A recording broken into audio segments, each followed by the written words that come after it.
rasmi. Sisi tunataka kukuambia Mheshimiwa Migosi, ukirudi Nairobi, ambia Mheshimiwa Rais, asanti sana kwa hiyo university ambayo alitupatia. Na wewe kama waziri wa education, sisi tumeona ile kazi umefanya. Chini ya mwaka moja unusu, wewe umeandika walimu zaidi ya walimu 1,100.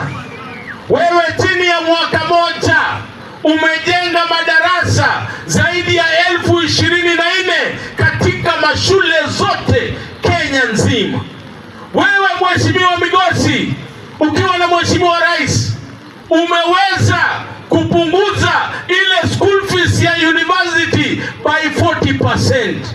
Wewe Mheshimiwa Migosi, tunakuombea ya kwamba uzidi kuwa na moyo huo ya kusaidia wanafunzi wa Jamhuri ya Kenya. Na tunakuomba wewe usitoke mahali William Ruto yuko, kaa nyuma yake bega kwa bega ili tuweze kusaidia wananchi wa Jamhuri ya Kenya.